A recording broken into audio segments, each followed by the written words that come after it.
Hello everyone, welcome to Adel coaching. This is Krishnakant Singh Bundela. Macroeconomics में Keynes revisited का ये part 3 है। इसमें हम कीन्स के इफेक्टिव डिमांड को डिस्कस करेंगे। इसके पहले वाले वीडियो में मैंने इफेक्टिव डिमांड को थोड़ा सा समझाया है। अब मैं उसका डिटेलिंग करूंगा। एक्चुअली कीन्स ने जो डिफाइन किया था अपने एम्प्लॉयमेंट को, उसका बेस इफेक्टिव डिमांड था। हम एम्प्लॉयमेंट कहाँ तक दे सकते हैं, एक लेवल होगा वहीं तक दे सकते हैं, उसको उन्होंने इफेक्टिव डिमांड कहा। या ऐसा कहा कि एक ऐसा logical starting point that is responsible for knowing the employment. हमको पता लग जाएगा कि हमको यहां तक ही एम्प्लॉयमेंट देना है या यही लेवल है एम्प्लॉयमेंट का। तो अनएम्प्लॉयमेंट क्यों आता है? क्योंकि अफेक्टिव डिमांड की डेफिशिएंसी हो जाती है, यानी हमारा अफेक्टिव डिमांड नीचे रहता है। अगर हम अफेक्टिव डिमांड को ऊपर कर दें, इंक्रीज कर दें, तो हमारा लेवल ऑफ एम्प्लॉयमेंट भी बढ़ सकता है। ये अफेक्टिव डिमांड है क्या? इसके लिए पहले एक चीज समझना पड़ेगी कि सपोज एक लेवल है एम्प्लॉयमेंट का, कोई भी लेवल हो सकता है। जैसे सपोज पूरी कंट्री में 20,000 वर्कर काम कर रहे हैं। अभी छोटा सा एग्जांपल समझते हैं। तो उनको कुछ इनकम भी मिलेगी और वो इनकम से डिमांड भी आएगी, और डिमांड दो तरीके की आएंगी, कंजम्पशन गुड्स की और इन्वेस्टमेंट गुड्स की। वो 20,000 लोग किसी एक प्रोडक्ट को खरीदेंगे, लेकिन उस प्रोडक्ट के प्राइजेस अलग अलग जगह पर अलग अलग होंगे, या एक ही जगह पर भी अलग अलग प्राइजेस में वो चीजें खरीद सकते हैं। तो उन सब प्राइजेस को जब हम मिलाएंगे और डिमांड तैयार करेंगे, तो उसको हम कहेंगे एग्रीगेट डिमांड। वो एग्रीगेट डिमांड किस किस चीज की हो सकती है? कंजम्पशन गुड्स और इन्वेस्टमेंट गुड्स। अब आप कहेंगे कि कंजम्पशन गुड्स तो समझ में आ रहा है, इन्वेस्टमेंट कहां से आ गया? इन्वेस्टमेंट गुड्स ऐसे कि जब कोई इनकम आती है घर में, तो अगर घर में भी कुछ ऐसी चीजें आनी हैं, जैसे मान लो किसी की एक छोटी सी दुकान भी है, तो उस दुकान को चलाने के लिए जितना भी रॉ मटेरियल आना है या जितना भी मटेरियल आना है, वो इन्वेस्टमेंट ही कहलाएगा ना। या अगर कुछ दुकान वगैरह भी नहीं है, तो भी हम कहीं ना कहीं इन्वेस्ट करते ही हैं, या तो कंज्यूम करेंगे या इन्वेस्ट करेंगे। अब मान लो एम्प्लॉयमेंट लेवल बढ़ गया, 40,000 हो गया, तो वैसी इनकम आएगी, तो उसी प्रकार की डिमांड आएगी। ऐसे ही एक और लेवल हो गया एम्प्लॉयमेंट का, वैसी डिमांड हो जाएगी। ऐसे डिमांड बढ़ती जाएगी, एग्रीगेट डिमांड भी बढ़ जाएगी। एम्प्लॉयमेंट लेवल के साथ साथ डिमांड पे भी फर्क आएगा, और ये डिमांड हो जाएंगी कंजम्पशन गुड्स की और इन्वेस्टमेंट गुड्स की, दोनों की।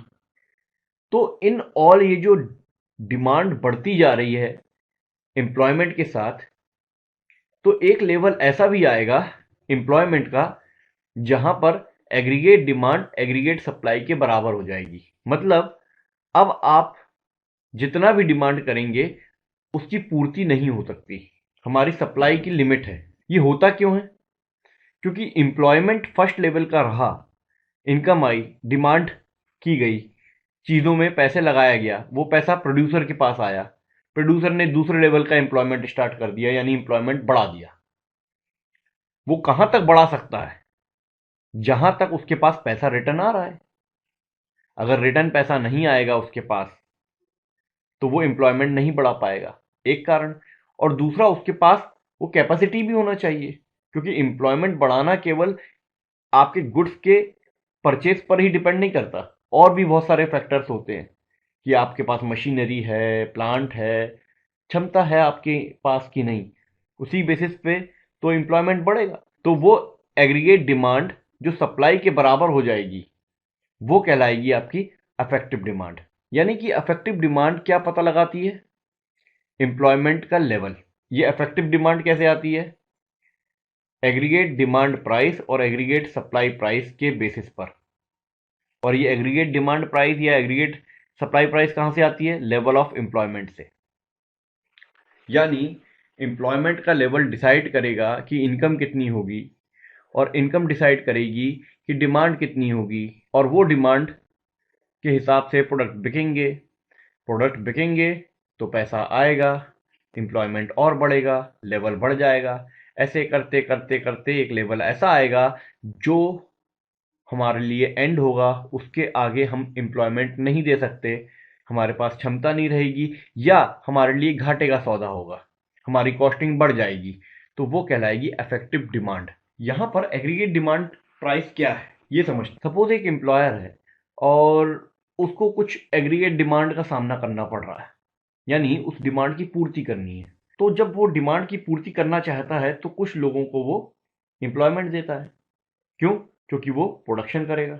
यानी ये एग्रीगेट डिमांड से वो एक्सपेक्ट कर रहा है कितना पैसा आ सकता है, और उसी हिसाब से वो एम्प्लॉयमेंट दे रहा है और प्रोडक्शन कर रहा है। यानी कि यहाँ अंदाजा लगा रहा है वो कि मुझे कितना आएगा और ये चला जाएगा, प्रोडक्ट बिकेगा तो कुछ ना कुछ मेरे पास रेवेन्यू आएगा। इस अंदाजे में वो एम्प्लॉयमेंट दे रहा है। यानी कि aggregate demand price is the amount of money और प्राइस विच ऑल एंटरप्रेन्योर्स, यानी पूरी कंट्री के entrepreneurs expect to receive from the sale of the output produced by a given number of men employed। मतलब ये वो price है जो वो एक्सपेक्ट करता है कि मेरे पास आएगी प्रोडक्ट बेचने के बाद। कौन सा प्रोडक्ट? जो उन लेबर्स ने, उन एम्प्लॉयज ने बनाया है जो उसने हायर किए थे। जितने उसने हायर किए थे उसके हिसाब से कितना रेवेन्यू आ सकता है, कितना प्रोडक्ट बन रहा है, इसका अंदाजा वो लगा लेता है डिमांड के हिसाब से, एग्रीगेट डिमांड के हिसाब से। और जब रेवेन्यू आता है उसके पास उसी हिसाब से, तो फिर वो एम्प्लॉयमेंट लेवल और बढ़ा देता है ताकि वो और डिमांड की पूर्ति कर सके। तो इस तरीके का शेड्यूल बन जाता है। अगर लेवल ऑफ एम्प्लॉयमेंट हम देखें, 20 लाख, 25 लाख, 30 लाख बढ़ रहा है लेवल, और उसी हिसाब से एग्रीगेट डिमांड भी बढ़ती जा रही है, यानी उसका अंदाजा भी बढ़ता जा रहा है। अगर 20 लाख को एम्प्लॉयमेंट मिला तो 230 करोड़ रुपए का रेवेन्यू आने की उम्मीद है, तो लगा दिए। और जब ये आ गया तो फिर 25 लगा दिए। 25 से 240 की उम्मीद थी, 240 आ गया। इस तरीके से वो एम्प्लॉयमेंट बढ़ता जाएगा एग्रीगेट डिमांड के हिसाब से एक लेवल तक। तो इसका डायग्राम कैसे बनेगा? ये यहां हमने एम्प्लॉयमेंट ले लिया और ये सेल प्रोसीड्स हो गए, और एग्रीगेट डिमांड यहां से ऐसा शुरू हुआ और इधर आ रहा है, यानी कि बढ़ रहा है। दोनों इंक्रीजिंग फंक्शंस हैं। जैसे जैसे एम्प्लॉयमेंट बढ़ेगा वैसे वैसे एग्रीगेट डिमांड बढ़ेगी, या इसको ऐसा समझें कि एग्रीगेट डिमांड जैसे जैसे बढ़ रही है एम्प्लॉयमेंट भी बढ़ रहा है। तो ये जहां पर एग्रीगेट सप्लाई को काटता है वो पॉइंट कहलाता है इफेक्टिव डिमांड। एग्रीगेट सप्लाई पे मैं भी आ रहा हूं। एग्रीगेट सप्लाई प्राइस क्या होता है? जैसे वही एम्प्लॉयर है और उसको कुछ प्रोडक्ट बनाने हैं, ठीक है, तो वो लोगों को हायर करता है। अब इनको हायर करने से प्रोडक्ट थोड़ी ना बनेगा, इसमें लैंड भी लगता है, लेबर लगता है, लेबर तो है ही है, मशीन भी लगती है, और भी बहुत सारे फैक्टर्स होते हैं, बिजली, पानी, बहुत सारा रॉ मटेरियल। ये सब खर्चा मिलाकर तब ये प्रोडक्ट बन के बिकता है। यानी कि ये जो कॉस्टिंग है वो तो कम से कम वो निकालेगा एम्प्लॉयर, मिनिमम कॉस्टिंग तो वो अपने इस प्रोडक्ट से निकालेगा। तो जब भी कोई प्रोड्यूसर कुछ बनाता है तो वो इन सब का जो कॉस्टिंग है उसको निकालने की सोचता है, फिर इस पे प्राइस टैग लगाता है। यानी पहले वो क्या कर रहा था, अंदाजा लगा रहा था जब उसको बेचना था, लेकिन जब वो बनाने के लिए आया तो सप्लाई में उसने देखा कि उसकी कॉस्टिंग क्या क्या हो सकती है। तो मिनिमम एक्सपेक्टेड सेल्स उसकी कितनी होना चाहिए ताकि इसकी पूर्ति कर सके वो, उसका अंदाजा लगाता है। The minimum expected sale proceeds of the output resulting from a given amount of employment are called aggregate supply price of that output. Clear? यानी कि अगर एम्प्लॉयमेंट लेबर ए थाउजेंड्स में बढ़ रहा है और एग्रीगेट सप्लाई प्राइस ये मिलियंस में बढ़ रही है, तो जैसे जैसे एम्प्लॉयमेंट बढ़ता है वैसे वैसे एग्रीगेट सप्लाई प्राइस भी बढ़ती है। यानी पूरी पूरी कॉस्टिंग जो आप चाहते हो कि आपकी आ जाए मिनिमम, यानी 4,000 लोगों को अगर आपने एम्प्लॉयमेंट दिया है, इसका मतलब यह है कि अगर 4,000 वर्कर्स को एम्प्लॉयमेंट दिया गया तो मिनिमम जो कॉस्टिंग आएगी प्रोडक्शन की वो करीब 430 मिलियन डॉलर्स होनी चाहिए।